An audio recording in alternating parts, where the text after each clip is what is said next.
This is Charlotte Talks. I'm Mike Collins. Long before the COVID-19 pandemic, access to the internet had become part of the fabric of modern life. Of course, that access depended on where you lived and your ability to pay for it. It was a problem, but not one viewed as critical. We were wrong. The pandemic has shown us just how critical broadband access has become. With schools migrating instruction online, the chasm created by this so-called digital divide is gaping and alarming. Some say it is a national crisis. As many as 17 million students across the country are without internet access. In Charlotte, 45,000 homes are without access, mostly in communities of color. The result is de facto digital redlining, and the negative consequences could prove to be enormous, both for individuals and for society. Local organizations, all the way up to Congress, are working to address the gap, and we're going to hear about those efforts this hour. Pat Millen is founder and president of Eliminate the Digital Divide, E2D for short. That's a Charlotte-based nonprofit that's been working since 2013 on this problem and has closed the divide for 12,000 families. Pat, thank you for joining us. Welcome. Good morning. Morning.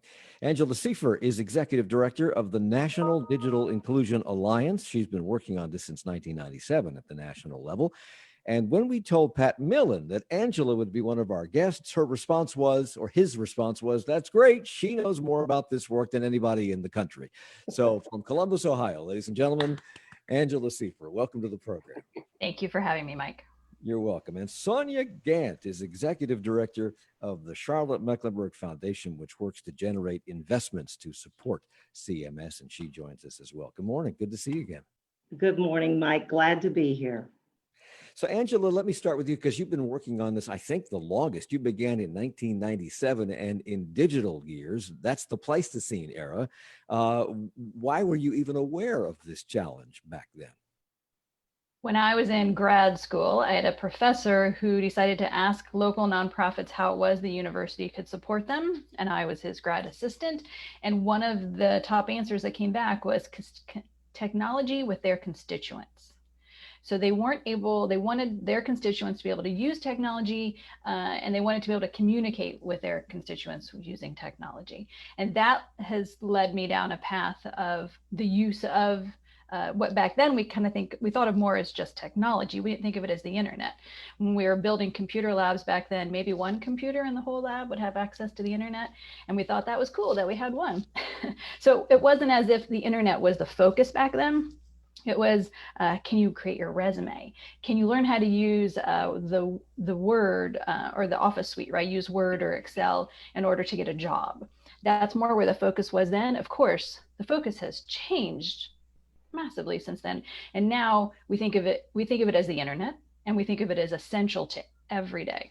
So back then it was access to hardware and digital literacy. And what we're talking about this morning is this digital divide created by the haves and have-nots, the people who have and people who don't have access to the internet. But is the magnitude of the problem similar or worse today? In other words, if you only had one computer hooked up to the internet back then and you had to learn how to use Word and Excel, that's one thing. Today, everybody has to know all this and everybody has to have access. The difference is you could survive without it. So try surviving today without it. Try not getting COVID without the internet today, right? Isn't it a tool that all of us are using to stay safe in our homes and do things digitally, like we're not all in Mike's office right now, right? That's a big change from what it would have been before. The necessity of it is much more prevalent. And it's also now there's a greater awareness that one needs the access to the internet, the device for whatever your task is, your everyday tasks, and then also the digital literacy. And if we only address one or two of those and not all of them, we're failing miserably. So Pat, if I understand this correctly, your organization, Eliminate the Digital Divide, was founded after your then 12-year-old daughter asked, how can kids in our school do their homework and projects successfully if some of their families are too poor to own digital technology? Is that correct? Yeah, that's correct. And that was 9 years ago. And that's a question she could easily ask today as well. I mean, wow. And the second question that she asked you was, what are we going to do about it?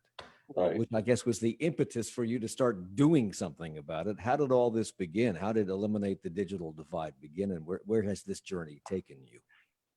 Well, at the time, I was intrigued by the question because I was sitting there going, I don't know how big the digital divide is, how pervasive it is. Is it everywhere? Is it just in certain pockets of population? And so, just as a family, I was in the midst of another career, 24-year career. But as a family, we just sort of started studying it together and started talking to politicians, talking to educators, trying to figure out, all right, is this thing going to be something that is fixable? Because it felt fixable to me based on the fact that, well, if somebody doesn't have a computer or the internet, maybe that's a $300 solution that could take care of that for a family.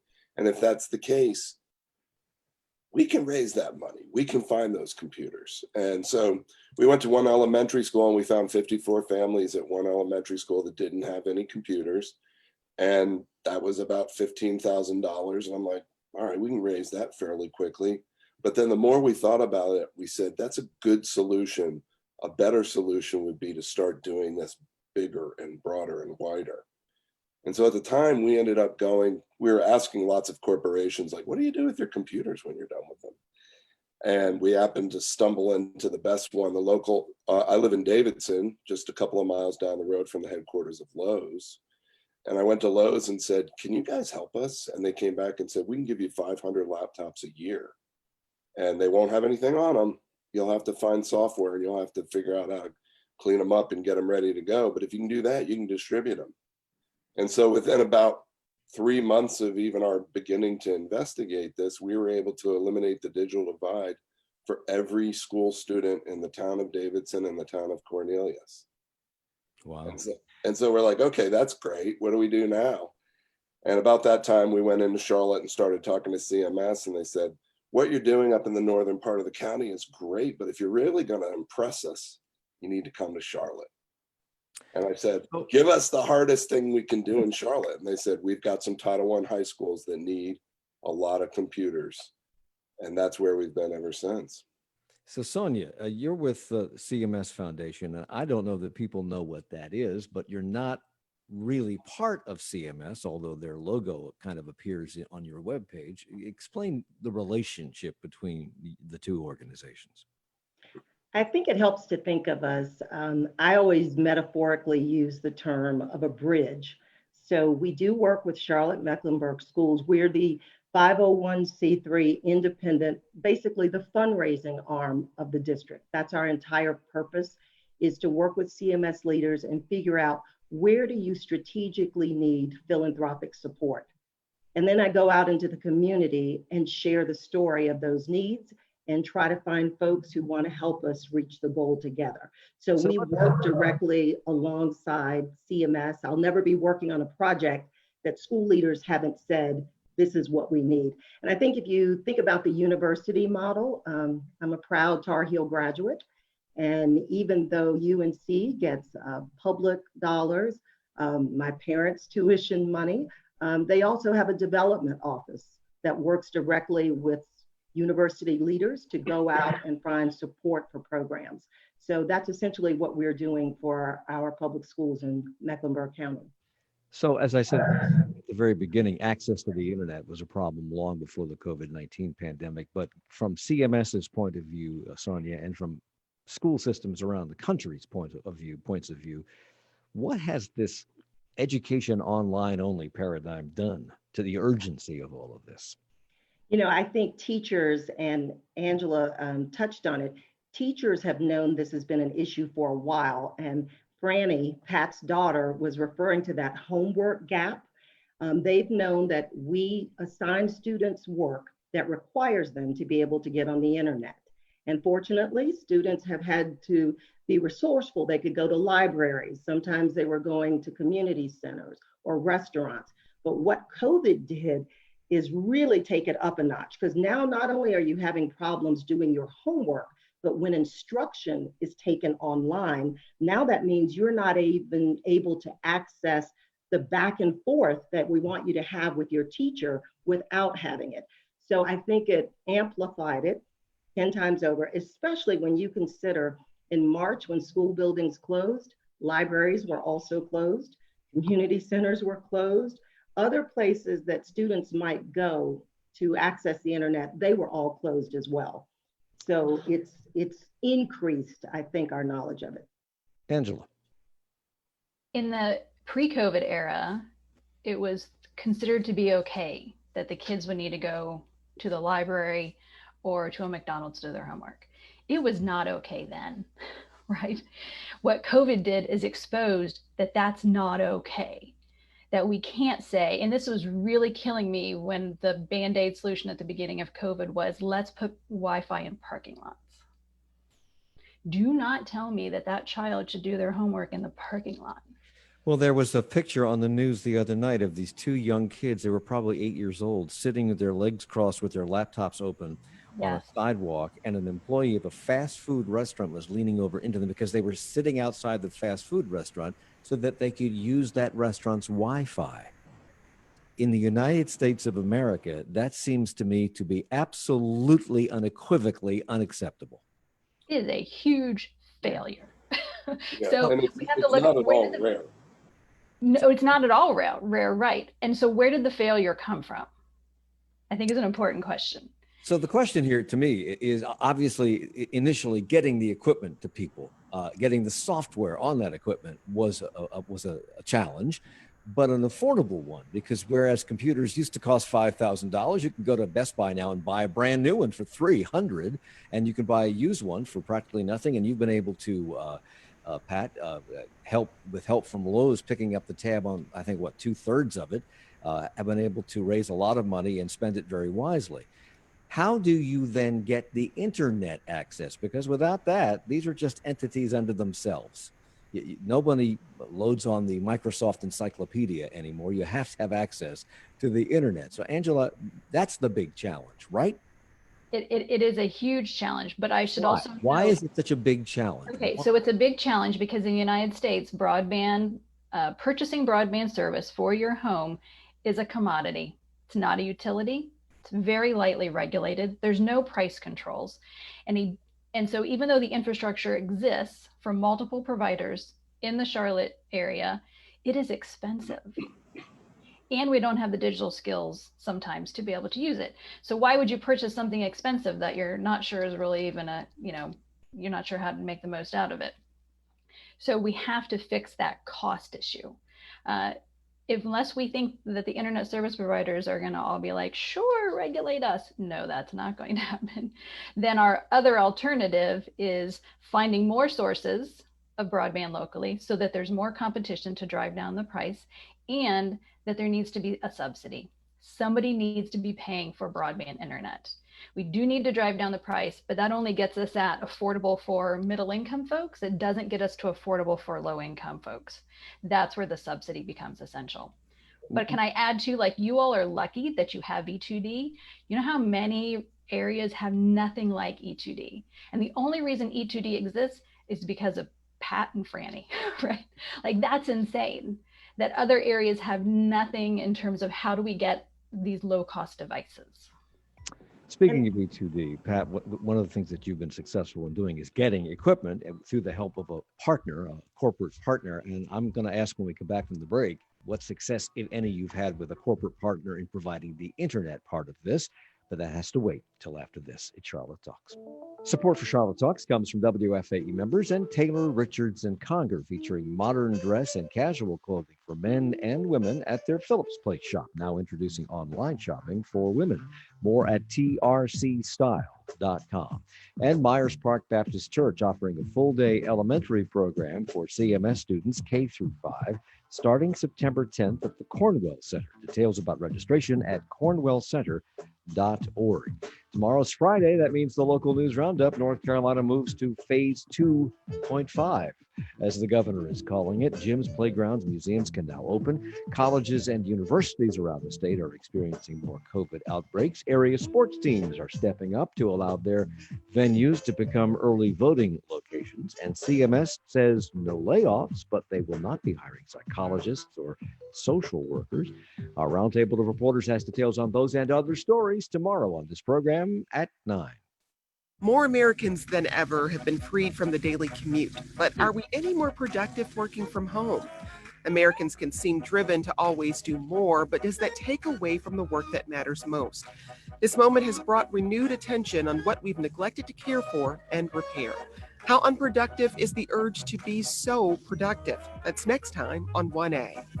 This morning from 10 to noon, Raptor Charlotte talks with Mike Collins on 90.7 WFAE, Charlotte's NPR news source.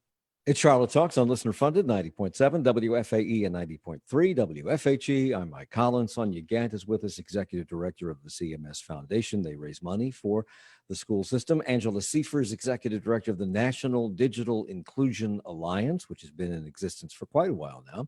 And Pat Millen, founder and president of Eliminate the Digital Divide. So Pat, we were talking earlier in the program about your organization successfully partnering with Lowe's to get about 500 computers a year. And I think Lowe's contributes 2/3 of what your fundraising has been able to come up with in terms of the value of what you're doing.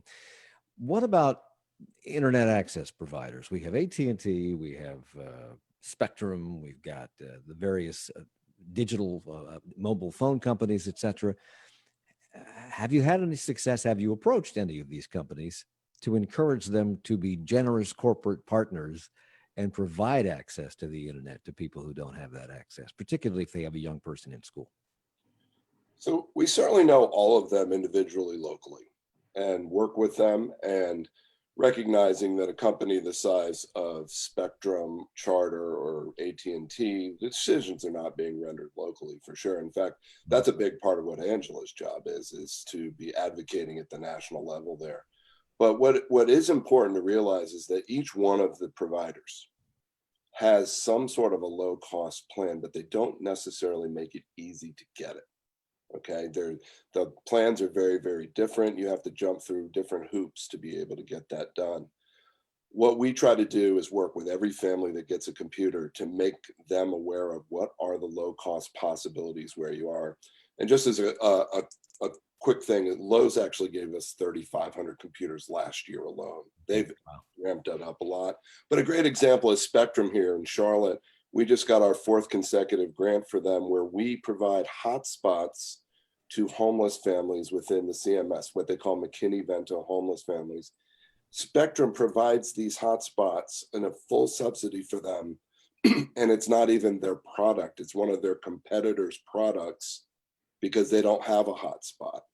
And yet 1,000 kids are now online because of Spectrum buying another company's hotspots. It's pretty remarkable.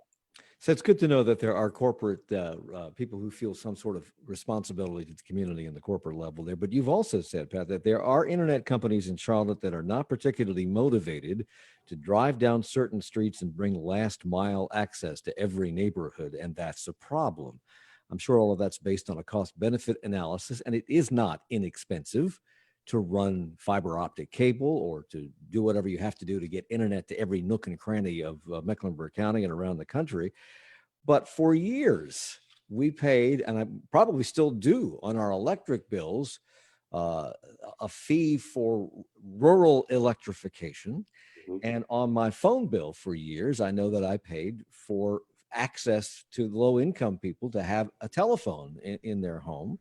Is it time to levy? I hate to advocate for this because I know nobody wants to pay more money for anything, particularly internet, but is it time to advocate for some sort of a fee to be attached to internet bills to pay for this last mile of coverage? I think it is, and I'll pass it to you, Angela, because you know about it at the national level. I think it definitely is, and I don't know if you even necessarily need to make it a requirement. I think you could have it be an opt-in situation potentially and raise a lot of money. Again, with that, though, you have to promote the fact that this is a very dire problem that needs a corporate community chest of database or of bandwidth that we can work with. I think this is a great way to do it. It's how back in 1918, there was like 18% of the households had telephones in them. But by the beginning of World War II, 70% of cities' homes had them. We've got to do that level of escalation right now.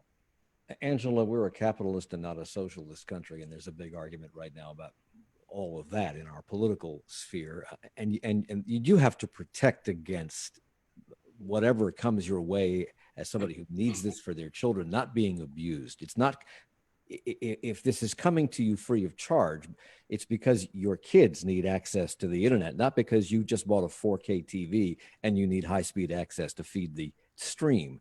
So how do you fix that problem? How do you determine who needs this, who deserves this? So I don't think you do actually fix that problem.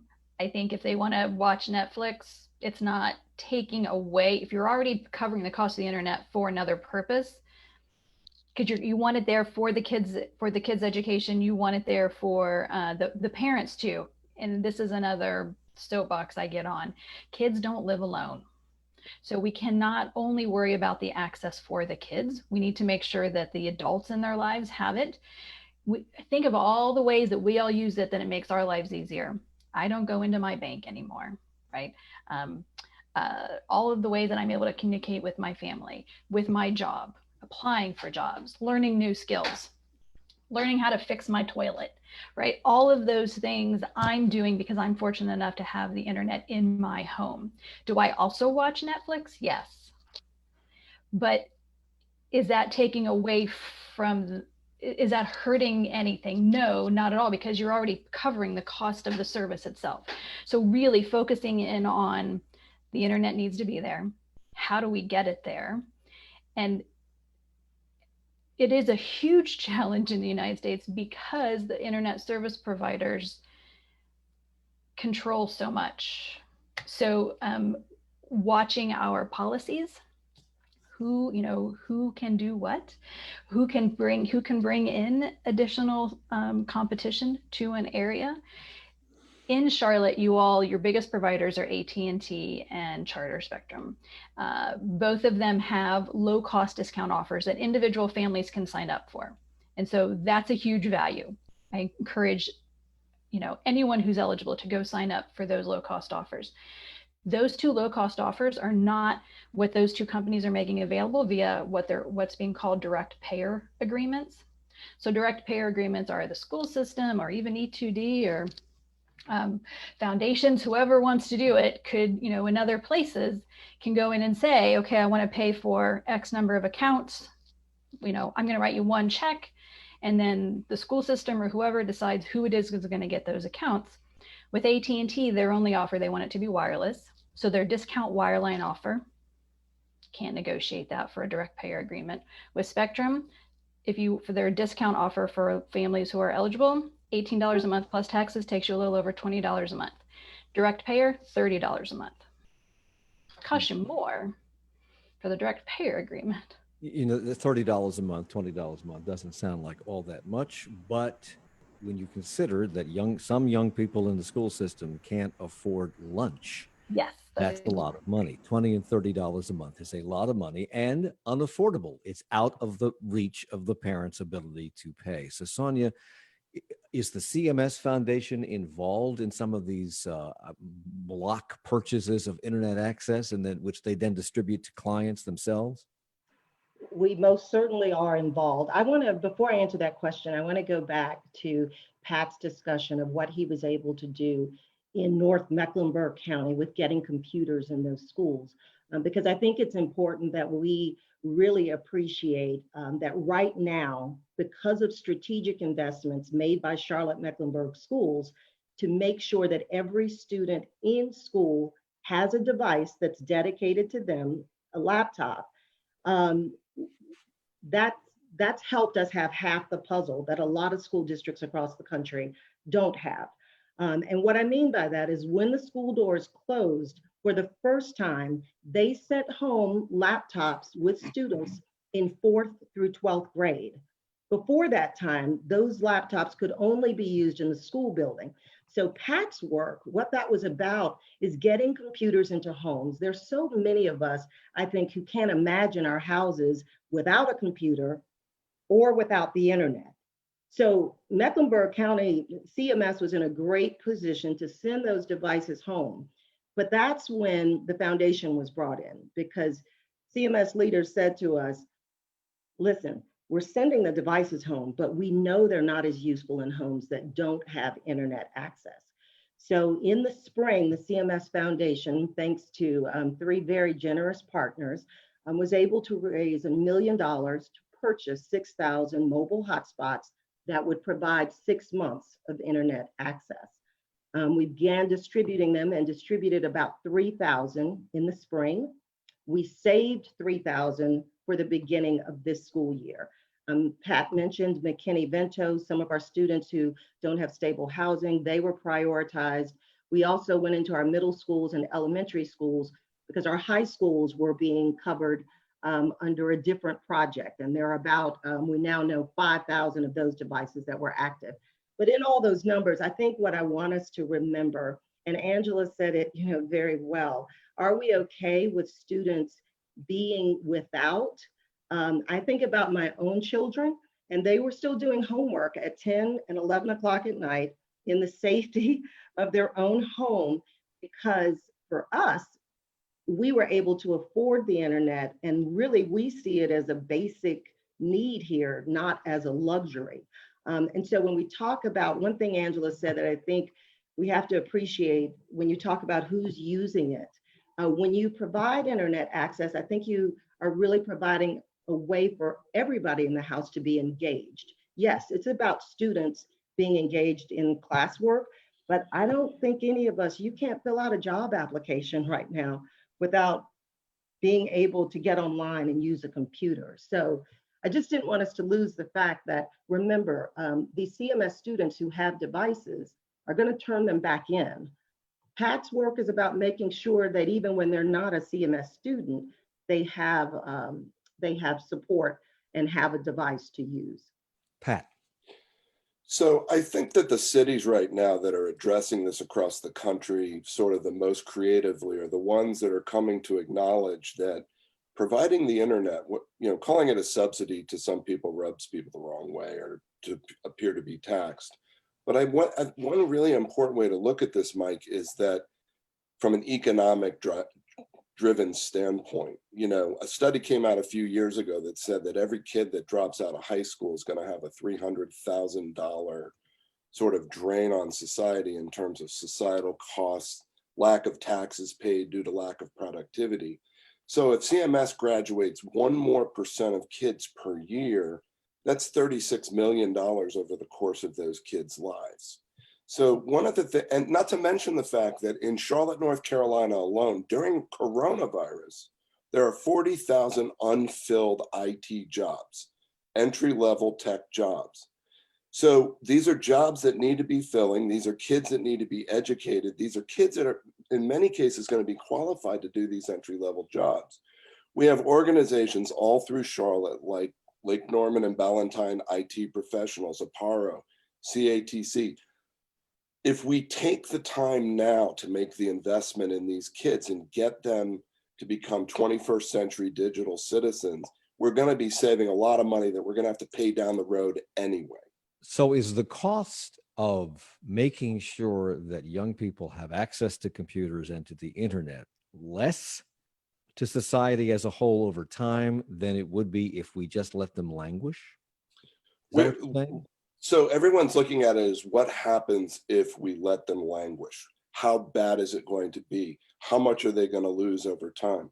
Monroe Richardson and Reed Charlotte could tell you that a second grader losing 3 months of school this spring is like losing an entire year to a high school student. But we should stop worrying about who's going to languish, and we need to start looking at it the other way and saying, how are we going to make these kids prosper? So when we were talking about hotspots a minute ago, and we should probably define that at some point in this conversation, because not everybody listening understands what that is. But let's just say, for the sake of argument, that CMS Foundation has sent out these thousands of hotspots. CMS opened up drive-through Wi-Fi locations, which are essentially hotspots outside of 5 schools this year. The system is sending Wi-Fi hubs installed on school buses to other areas of the county. And Pat, you've said that this is a big deal because the state's been involved in doing this too, and that's a big deal, and it's what we ought to be doing. But what ought we be doing if we wanted to solve this on a permanent basis? So can I jump in on part of that? Sure. Mike, before Pat goes, I want to share that the extension of Wi-Fi beyond 5 school buildings and the piloting of 2 school buses in 2 areas are, as Angela said earlier, kind of a temporary solution. The CMS Foundation is now working to fill the gap. We have an estimated 16,000 students who are in need of these hotspots. And you're right, I have learned in many discussions, lots of us have not had to use a hotspot. It's about the size of a phone, a little bit smaller. The ones we're providing already have the service put on it. And then our work is about, CMS has made an investment of $1 million. I tell you, we work side by side. They are using state coronavirus relief funds that can be used for the purchase of devices only. And so my job is to now raise the money to make sure we can pay the service bill. And I've shared with a lot of people, it's like when you buy a phone and then you have to pay the phone bill each month. The reason I wanted to jump in on the schools and the buses, because quite a few people have said to me, well, let's just put a bunch of buses out in communities and that should take care of the problem. I want people to understand you have to be within 150 feet of these buses in order to get the service. And I think earlier this week, it was like 95 degrees. So I want you to think about a child having the burden of getting there or somebody getting them there, hopefully sitting in an air-conditioned car while you are taking part in your back and forth learning with your teacher, what we call synchronous learning. So it's our Band-Aid until we get these hotspots in-house. The investment of CMS has allowed this purchase to move forward. So we are within weeks of being able to distribute to those students who are in need. But when we talk about buses, I have found many people think that is the end solution, and it isn't. And even when I talk with city officials who've been very interested in our work, we talk about public Wi-Fi.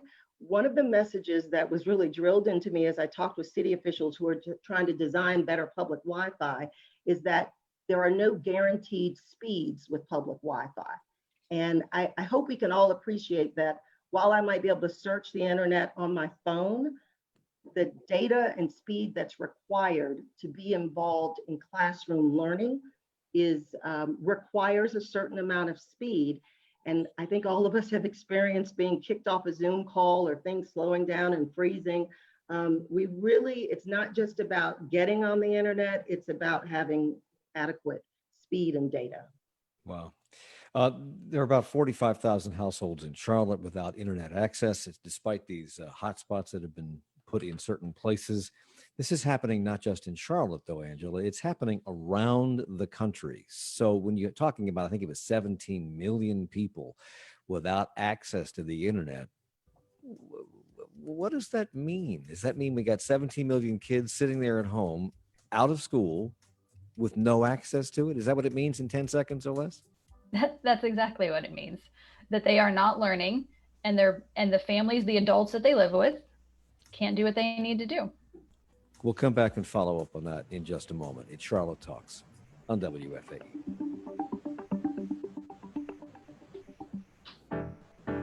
Support for Charlotte Talks comes from WFAE members and CAT Wealth Consulting. Martha Cat is a financial advisor specializing in retirement planning for state of North Carolina employees. Online at cattwealth.com.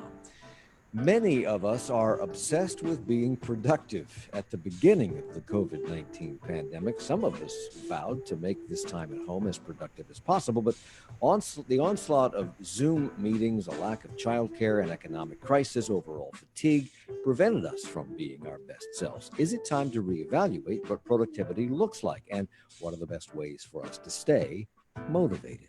They'll be talking about that in 20 minutes at 10 o'clock on 1A. And coming up next week, Mayor Vi Lyles will join me for another edition of Mike and the Mayor here on Charlotte Talks. And we'd like to hear from you. Do you have any questions for the mayor? You can email them at charlottetalks@wfae.org. Hey y'all, this is Tommy Tomlinson. On this week's episode of Southbound, we talked to Anthony Hamilton, the Grammy Award-winning singer and songwriter who's rethinking his sound after the summer of death and protest in the streets of America. You can find this and every episode of Southbound on Apple Podcasts, NPR One, and WFAE.org. It's Charlotte Talks on WFAE and WFHE. I'm Mike Collins. We're here talking about the digital divide and the impact it's having on children and on society at large now and in the future with Sonia Gant, Executive Director of the CMS Foundation, Pat Millen, Founder and President of Eliminate the Digital Divide, and Angela Seifer, Executive Director of the National Digital Inclusion Alliance. The White House put out a report, Angela, in 2013 during the Obama administration, alerting the country to a coming crisis of broadband inequity. Is this another instance, and we see a lot of this in government, of studies being conducted, reports being issued, and then it just sits on a shelf? It completely ignored. The report itself may have been sitting on a shelf, but local communities were using the information in that to get work done. Right? Pat has probably referenced items inside that report when he was applying for grants. That's how the solutions are happening right now, but that's not the big solutions we need. As mentioned, how many places don't have an E2D? Way too many. So what are those big solutions? And I know lots of folks don't want to talk federal funding, but this is indeed a crisis. It's a crisis that is being exacerbated by the current economic and health crisis that we have right now, the digital crisis. And if we don't deal with it in a big way, we are going to experience the ramifications from that forever. So what we have is this, from what I'm hearing from you folks, is that we have this patchwork quilt of solutions being done on local levels across the country, when the problem is nationwide. 17 million children have no access to the internet at a time when not only in normal times they would use it to do their homework and just to be part of society at large, but they would also now have to go to class that way. So this is a major, major, major problem. And according to the former head of the FCC, Tom Wheeler, it would cost about $80 billion, that's B with a B, $80 billion to create broadband for everyone. In the scheme of things and the kind of money we've been spending recently, $80 billion is pocket change, isn't it? But this is where everybody's going to get a headache when I say this. He was only talking about making sure that the infrastructure is available. The cost is actually higher than that. Okay. Right? That 80 billion that Wheeler was discussing didn't even get to the fact that folks can't afford it in some places where the infrastructure already exists. He's saying we need to make sure the infrastructure is there. And then tack on to that we need to make sure that digital literacy training is constantly available. So what is the big solution? I mean, we have all this patchwork quilt and it seems to be multi-layered, the problem. So what is the solution? It has to be national. And we do need all the players. As already mentioned, we need the corporate involvement. And we're seeing that at the local level, which is so exciting. We're seeing the foundations, right? The fact that Sonia is so knowledgeable about all this, that's awesome, right? So we've definitely made all these great gains during this terrible pandemic. We can use all of that, plus get some federal support to create the big solutions. It's not like a simple one-liner that's the big solution. It's going to be everything that we've already discussed. It's the devices and the connectivity and the digital literacy. And it's, as Pat mentioned, it's not just making sure everybody can use email, but how do we then get the folks who want to keep going? And then that changes their lives in terms of the potential careers that they can end up in. It's this huge kind of, let's look at it in a big way. And we are all about innovation in this country. So let's do it. So who has to do it? Is it the government's job to do it? Is it internet service providers' jobs to do it? Is it local school systems' jobs to do it? Is it organizations like CMS Foundation to do it? Whose job is it? It is all of them, Mike. I was going to say all of the above. What people have to realize is we are so fortunate in Charlotte, North Carolina, to have a corporate base that we have that makes things happen. So, we're out raising money for the CMS Foundation right now to help get hotspots raised. But we also have tremendous numbers of corporate support. There are other cities throughout the country that frankly just don't have that. But the bottom line is, if we look at this as a national based issue that is a bare minimum, what's good that's coming out of COVID is that we're never going to be able to ignore this issue again. Okay. It has put a light on it that makes it impossible to ignore. There were people that were just didn't even know there was this level of a digital divide. And then there were people that were utterly indifferent to it, Mike. No longer can that possibly be the case. And so if there's anything positive that's going to come out of this, is I don't think anything short of a national level solution is going to be deemed sufficient going forward. So we have a short attention span in this country. I'm going to come to you, Sonia, but we have a short attention span in this country. And right now, you're absolutely right. It's impossible to ignore the digital divide right now. And I think also the pandemic has made a lot of people not only aware of it, but even if they were aware of it, they didn't understand it. But now they do understand it because they can see it right in front of them. That's helped. I would think, Sonia, it's helping you raise money too, because people understand the problem. It is. It's personal for us because a lot of people are saying, I wouldn't be able to work from home without internet access. And the thought that there is a child in my community that can't contact their classroom teacher because of it is personal. Lots of people have shared that with me as they've called to find out about our campaign, which, by the way, is called Connect for Tech. And what we're asking the community for to close the connectivity gap with these 16,000 devices and to pay for monthly service is about a $4 million deal. CMS has already taken care of $1 million of it. They bought the devices. Today, I can tell you we've raised about $818,000. That represents some companies in our communities, but it also represents a lot of individuals who said, hey, I can give you 50. We know that it takes about $200 for us to provide the service for 12 months. But I think this resonates, Mike, because it is personal. And so even when COVID is over 2 years from now, folks know what the digital divide is, and they know without it in their homes, many wouldn't have been able to continue working. And it is a luxury to be able to work from your home and not really have your life disrupted in the way that so many people who don't have that luxury in a job are struggling. And I think we also have to appreciate, I know Pat, I've heard him talk about it a lot, is poverty is very real. And when you have to make a decision about whether or not you're going to buy food, pay rent, and whether or not you're going to pay an internet bill, sometimes that's the first bill to go. Sure. According to the Pew Research Center, it isn't just attending online classes during this pandemic that is the challenge. A majority of eighth grade students in the country, even in normal times, are using the internet in order to do their homework. That homework gap, which is what this is more pronounced for Black, Hispanic, and lower income households. And again, this is in normal times. We live in the richest country in the world, and that seems unconscionable to me. And it's most certainly widening another thing that this pandemic is revealing, and that is the social and economic divide at large in society, and how that impacts our social welfare as a country, as a people, all of us together, collectively. Do you think most citizens, most politicians, most policymakers, educators grasp the implications of the digital divide for society at large, Angela? No, I don't, Mike. And the way that you can see that is the focus on the school kids.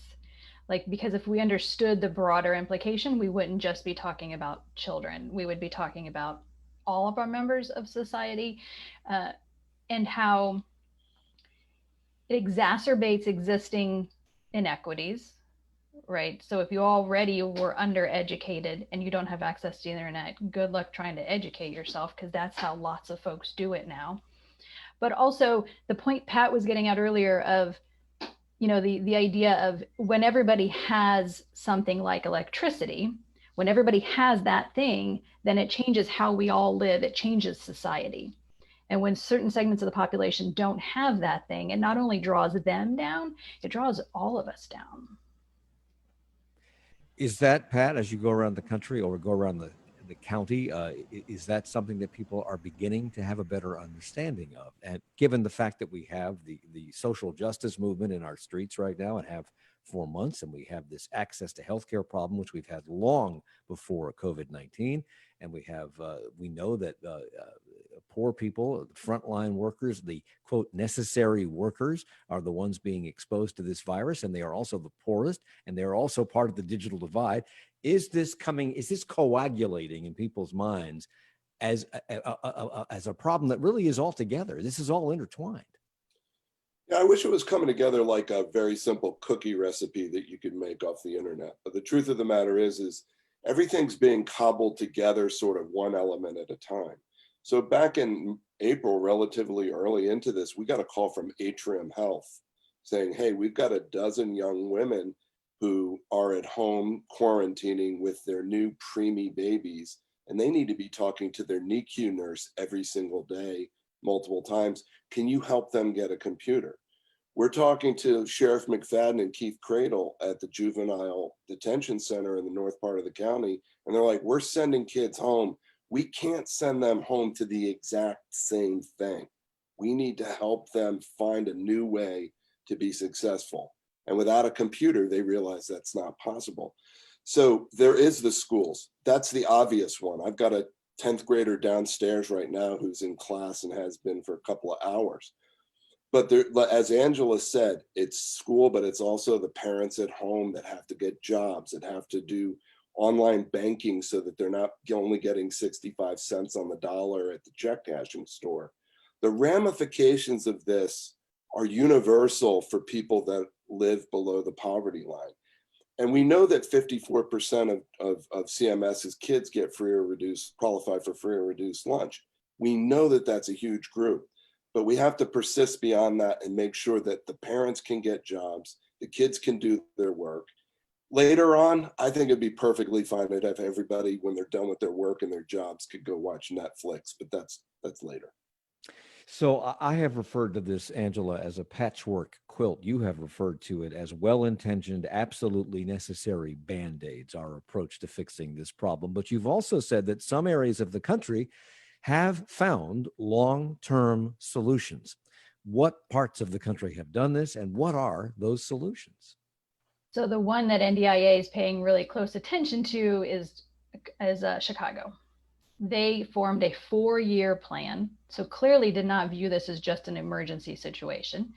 They gathered money from all the different segments, right? They have CARES Act and from the school district and from foundations and corporate donors. Like they got all the different folks involved, and they're addressing all the different pieces of it. They're addressing the devices, the connectivity, and the support. So they're putting money into organizations like E2D and others that are community-based but didn't have any technical expertise, but knew their constituents, knew the folks that they had already were serving in another capacity, and giving them financial support to do that one-on-one hand-holding. Because really, if someone says, hey, free internet, doesn't that sound kind of sleazy?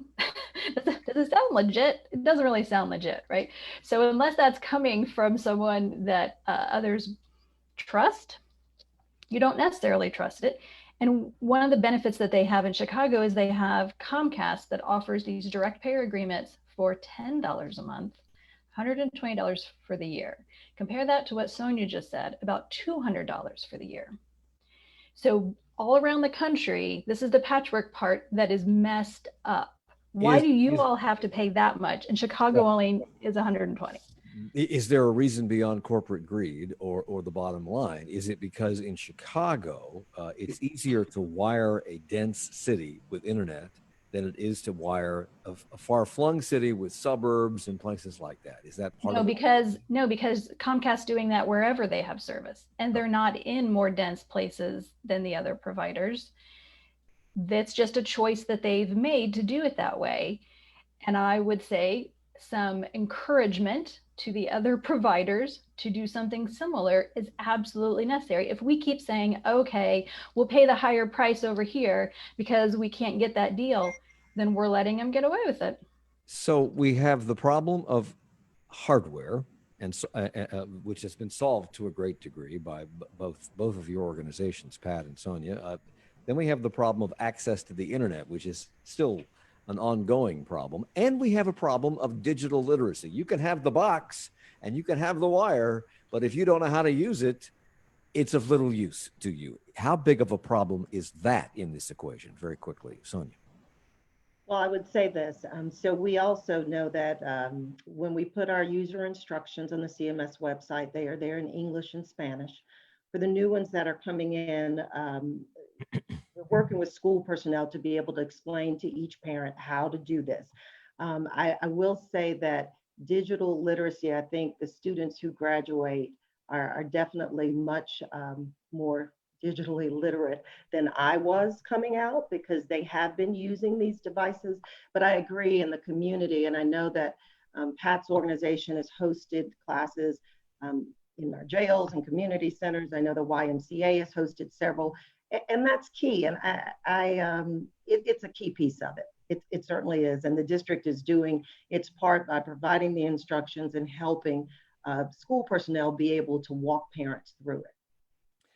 We are almost out of time, and so we don't really have time to talk about digital redlining, but that is essentially what's happening here. It's if you are not able to supply an internet connection to the poorest among us, that's essentially what's similar to what happened with redlining of real estate. It's locking people out of a better life. Sonia, I know you want to plug your organization, CMS Foundation, so do it now. No? Yes, cms-foundation.org/relief. You can learn more about this effort. I hope you'll be compelled to contribute. We're going to reach our goal, and it's been community support. Thank you, Pat. Sonia Gantz, Executive Director of the CMS Foundation, Pat Millen, Founder President of Eliminate the Digital Divide, E2D, and Angela Seifer, Executive Director of the National Digital Inclusion Alliance. Charlotte Talks with Mike Collins is a production of 90.7 WFAE. Support for Charlotte Talks comes from Mazda of South Charlotte and Fifth Third Bank. Our executive producer is